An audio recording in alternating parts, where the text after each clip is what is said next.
Habari zenu, karibuni. Katika dakika chache nitazungumza juu ya mwanafunzi bora, mwanafunzi ambaye anapata sapoti ya kila mdau, mwanafunzi ambaye anajua majukumu yake, mwanafunzi ambaye ana energy kwa mwaka mzima akijitahidi kujifunza kwa njia mbalimbali. Mwanafunzi huyu ni mwanafunzi ambaye ana mafanikio kitabia, lakini pia ana mafanikio kitaaluma, na ni mwanafunzi ambaye anapenda na kila mtu. Sasa ili mtoto awe ni mwanafunzi bora, ni aina gani ya sapoti ambayo anahitaji kuipata? Ili mtoto awe na mafanikio anahitaji sapoti kutoka sehemu kuu tatu. Sehemu ya kwanza kutoka kwa wazazi, sehemu ya pili kutoka kwa jamii, na sehemu muhimu sana kuliko nyingine yoyote ni sapoti kutoka kwa walimu. Na bila kupoteza muda, ningependa nianze na sapoti kutoka kwa wazazi. Mtoto ambaye ana sapoti kutoka kwa wazazi, mtoto huyu atapelekwa shule nzuri, na shule nzuri ndo ambayo itamkutanisha na mwalimu mzuri, na mwalimu mzuri huyu ndo ambaye pia atakuwa ni sababu ya kumkutanisha mtoto huyu na community nzuri, na hatimaye hii itakuwa ni cycle ambayo inazunguka, na mwishoni mtoto anakuwa ni mtoto ambaye amefanikiwa kwa kiasi kikubwa sana. Kwa hiyo mtoto ambaye amefanikiwa kupewa sapoti hizi zote kwa pamoja, kwa maana sapoti ya mzazi, sapoti ya jamii na sapoti ya walimu, huyo ndo ambaye ni mtoto ambaye bila shaka baada ya mwaka kupita, baada ya miaka kupita, tutaona mafanikio yake katika masomo yake, katika tabia zake na hulka yake kwa ujumla yeye kama mtoto. Kwa hiyo pati hizi zote tatu zina majukumu muhimu.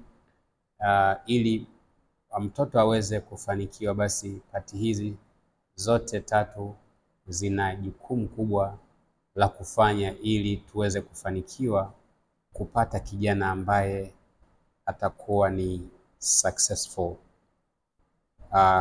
Safari ya elimu, kumbuka kwamba ni safari ya miaka mingi sana. Tunajua kwamba shule ya msingi ni miaka 7, lakini kabla ya hapo kulikuwa na miaka 3 nursery. Baada ya hapo kuna miaka 4 sekondari. Baada ya sekondari kuna miaka 4 mingine high school, na baada ya hapo kuna miaka mingine 3 au zaidi ya chuo. Unaweza ukaona ni miaka 14 jumlisha 2 16, 16 jumlisha 3 ni miaka 19. Just imagine safari ya miaka 19 plus mtoto yupo kwenye mchaka wa elimu. Kwa hiyo bila kupewa support na wadau wote hawa ambao mnawaona hapa, basi tutambue kwamba huyu mtoto kufanikiwa ni moja katika mambo ambayo ni magumu kweli kweli. Kwa hiyo huu ni wito kwa wanajamii, ni wito kwa wadau wote kutengeneza mazingira ambayo yatasapoti vijana ili waweze kuwa ni wanafunzi bora, ili waweze kuwa ni wanafunzi ambao wanajifunza kwa wepesi zaidi. Unaweza ukaimagine tu miaka 19 mtoto yupo shule, sio lele mama, na bila sapoti ambayo itamsaidia mtoto huyu kujifunza kwa wepesi, basi hii ni miaka ambayo imepotezwa, na hatimaye baadaye tutajutia miaka hii badala ya kufurahia na kuona kwamba ni investment au ni uwekezaji ambao umetengeneza maisha bora ya kijana huyu. Kwa hiyo ningependa kuingia ndani zaidi kwa kuanza na wazazi. Ndugu wazazi, vijana wetu wanahitaji kuwa supported. Tunaamini kwamba nyie wazazi ni supportive. Kila mzazi yuko tayari kumsapoti kijana wake kwa hali na mali, cha kwanza kabisa ili aende shule ambayo ni nzuri. Lakini pia ndani ya shule hiyo ambayo ni nzuri, mzazi atashirikiana vizuri na walimu kuhakikisha kwamba mtoto anaendelea kujifunza bila changamoto zozote. Kwa hiyo lazima yawepo mashirikiano baina ya wazazi na watoto na walimu. Kwa hiyo ni mzazi, mtoto, mwalimu. Ni triangle hii ambayo inahitaji kuwa imara ili basi mtoto aendelee kujifunza kwa wepesi. Lakini pia mzazi lazima ajali. Ikitokea mtoto ana changamoto yoyote ambayo amekuambia wewe kama mzazi, basi ni muhimu sana kutafuta njia ya kumsaidia mtoto ili asije akakwama kwenye safari yake hii ya elimu. Kwa hiyo wazazi wote tunajua kwamba moja katika sifa mliokuwa nayo ni kujali. Tuendelee kujali na kuwasaidia vijana wetu basi waweze kupata sapoti ambayo inatakiwa, sapoti ambayo ndio itawapa nguvu, ndio itawapa mwelekeo wa kuendelea kujifunza zaidi. Lakini ili mtoto afanikiwe, chini ya sapoti ya mzazi, pia ufuatiliaji wa mzazi ni muhimu sana. Na ufuatiliaji ambao nauzungumzia hapa ni yale ambayo yanafundishwa shuleni na walimu. Kuna aina mbili za ufuatiliaji hapa, au kuna makundi mawili ambayo inawezekana tukayapata kwenye ufuatiliaji. Upande mmoja ni ikiwa mtoto anaenda shule na kurudi kila siku. Upande mwingine ni watoto ambao wanaishi mazingira ya bweni. Kila upande una aina zake za ufuatiliaji, lakini tunakutana kwenye haya yote mawili kwenye ufuatiliaji, kwamba lazima mzazi afuatilie kwa ukaribu. Na najua wazazi tuko bize sana, na ubize tuliokuwa nao, kiwango cha chini kabisa cha kufuatilia ni kujua nini ambacho mtoto anasoma kila siku, nini ambacho mtoto ameelekezwa na walimu wake kila siku. Kwa hiyo kwa watoto ambao wako day, kwa maana wanaenda na kurudi, kwa hiyo mzazi atajua vijana walichofundishwa ni nini, kwa daily subject coverage. Mzazi atajua kwa siku mtoto amefundishwa vitu gani, lakini pia mtoto je, amepewa homework zipi, lakini pia mtoto ameelewa au hajaelewa.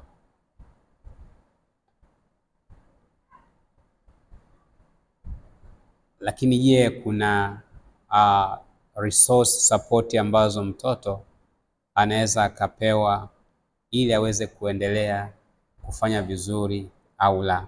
Haya yote ni nukta muhimu hizi kwa mtoto ambaye yuko day. Lakini ikifika siku ambayo ni ya report, kwa maana kwamba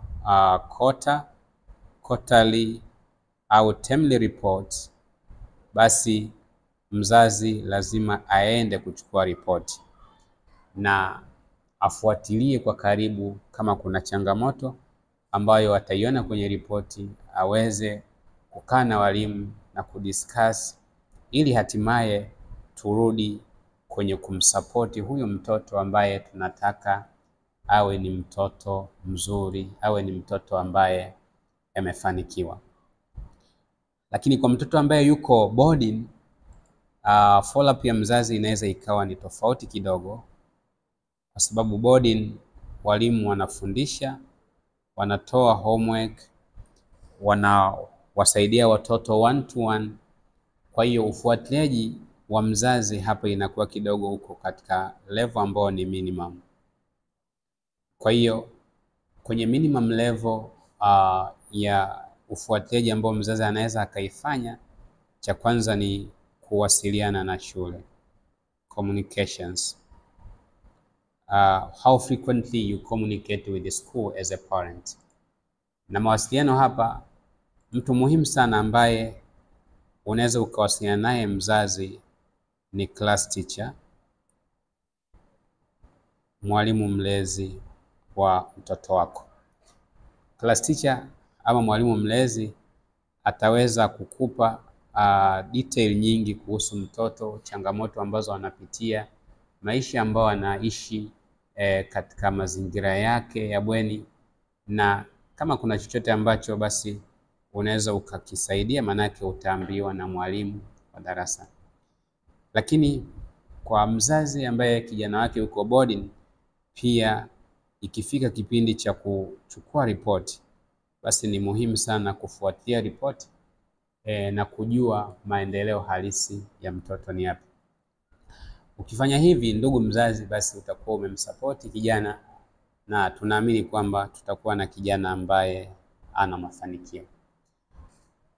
Sehemu ya pili ya support ni walimu, na mwalimu ndo ana nafasi kubwa sana kwenye maendeleo ya huyu mtoto, kwa sababu mwalimu ndo ambaye anamfundisha mtoto kila siku. Yaani mtoto anaingia kwenye vipindi na ambaye anakutana na mwanafunzi huyu ni mwalimu. Kwa cha kwanza, mwalimu awe ni mzuri kwenye kufundisha.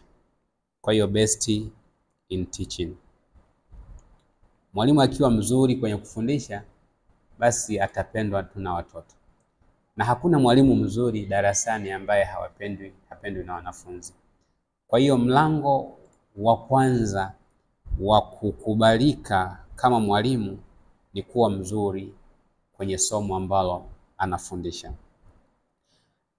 Kwa hiyo wewe mwalimu ambaye ndo mlezi mkuu kwenye makuzi ya mtoto, kwenye elimu ya mtoto, basi ni muhimu kweli kuwa vizuri kwenye somo ambalo unafundisha, kwani hii ndo itakuwa ni sababu ya mtoto kuelewa vile ambavyo anatakiwa visome, na hatimaye tutapata mwanafunzi ambaye amefanikiwa, mwanafunzi ambaye ni bora.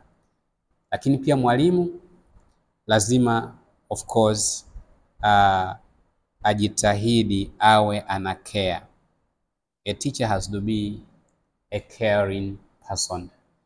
Lazima ujali. Ukiwa darasani kuna wanafunzi ambao wana changamoto mbalimbali, lakini wanafunzi hawawezi kuwa sawa siku zote darasani. Kwa hiyo ikitokea umegundua changamoto yoyote kwa mtoto, basi lazima uonyeshe kujali na kutafuta njia ya kumsaidia huyu mtoto ili aweze kukopa vizuri na kukabiliana na changamoto ambazo anaweza akakutana nazo. Kwa ewe mwalimu, moja katika ambacho unaweza ukawasaidia watoto wafikie potential zake ni wewe kujali. Ikiwa wana changamoto yoyote, kutoa msaada. Ikiwa kuna chochote ambacho unakiona, kuwasiliana na wahusika, kama ni class teacher au kama ni administrator au mtu yoyote ambaye atakuwa ni sababu ya kusaidia kwenye changamoto ambayo mtoto anayo. Lakini pia mwalimu tunaamini kwamba yeye atabaki kuwa ni mentor. Mwalimu ni mentor kwa maana kwamba huyu ni mlezi. Kwa umbali ya kufundisha tu somo ambalo analifundisha, manake pia atafanya mentorship kwa kijana ili aweze kuaddress actually moyo wa huyu mtoto, aweze kuaddress roho ya huyu mtoto, na aweze kuaddress akili ya huyu mtoto. Na mwalimu ambaye anafanya mentorship hata focus tu kwenye akili ya mtoto, kwa maana kwamba kwa kufundisha muda mwingine focus inaweza ikawa tu ni akili ya mtoto, lakini pia utaangalia mioyo ya watoto hawa ikoje, utaangalia roho zake zikoje, na hatimaye tukifanikiwa kuaddress haya yote haya tutapata binadamu kamilifu.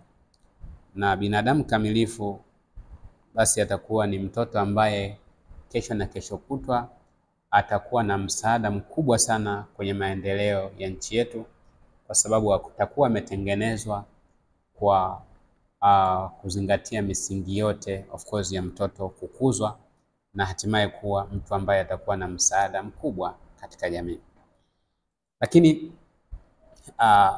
nitosheke na nukta hizi kwa mwalimu, kwa maana kwa mwalimu awe ni mzuri kwenye kufundisha, lakini mwalimu pia awe anajali sana, mwalimu pia awe ni mentor.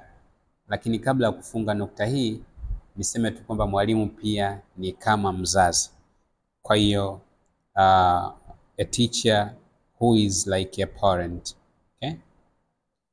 Mwalimu ambaye ni kama mzazi, na nikisema mzazi hapa haijalishi, muda mwingine utakuwa of course wewe mwalimu kama mama, muda mwingine utakuwa ni kama baba, muda mwingine utakuwa ni kama brother au sister. Haya yote unaweza ukayabeba kutokana na circumstances ambazo yawezekana zikatokea. Kwa hiyo ewe mwalimu, kuwa tayari kuinvesti mengi kwenye makuzi ya watoto, kwenye ufundishaji wa watoto, na ukifanya hivyo basi tutatengeneza kijana ambaye atakuwa ni kijana mzuri, atakuwa na matokeo mazuri, atakuwa pia ni kijana ambaye yuko tayari kutumikia taifa la kesho. Kundi lingine na la mwisho, tunatambua kwamba ukiacha wazazi na ukaacha walimu, jamii pia inatakiwa of course play part yake kumsupport mtoto. Ukichukua mfano tu wa Dar es Salaam, watoto wengi sana wanasoma day, na watoto hawa wanatakiwa wapewe jicho la huruma. Kwa hiyo ukienda kwenye public transport huko, jamii kwa ujumla pia inatakiwa iwasaidie watoto waweze kupata wepesi kwenye kupanda magari hayo ya public na kwenda mashuleni. Na pale ambapo watoto wananyanyaswa, basi sisi kama jamii tunatakiwa tunyanyue midomo yetu kukemea uonevu wowote ambao watoto wanaweza akawa wanafanyiwa. Tukifanya hivyo, maana tutawasapoti watoto na wataenda shule kwa wepesi, watarudi majumbani kwao kwa wepesi, na wataendelea kwenda shule wakiwa wanapenda mazingira ya shule, wataendelea kujifunza na hatimaye watakuwa ni watoto wazuri. Kwa hiyo mwanafunzi bora lazima asipate sapoti ya wazazi, ni lazima apate sapoti ya jamii, lakini lazima apate sapoti kubwa sana ya mwalimu. Na haya yakifanyika, tutapata mwanafunzi ambaye atafanikiwa. Wakati tunaelekea mwisho wa mwaka, hivi juhudi ambazo zinafanyika sasa hivi, je, zinasaidia wanafunzi kufikia hatua ya kuwa wanafunzi bora? Ni mambo gani ambayo yakifanyika tutaendelea kutengeneza vijana ambao watafanikiwa zaidi kwenye safari yao ya elimu? Kama nilivyosema, safari hii ni ya miaka mingi sana, miaka 3, 7, 4, 2, 3 plus miaka 19 plus. Ni safari ndefu sana. Kwa hiyo sapoti kubwa inahitajika ili tuweze kuwasaidia vijana waweze kufikia malengo yao kwa wepesi zaidi. Basi ni yapi ambayo yanaweza kufanyika ili kuendelea kuwasapoti vijana kwa njia ambazo ni nzuri zaidi? Utacomment kwenye video hapa chini. Mpaka siku nyingine, niwatakie kila la kheri. Kwaherini.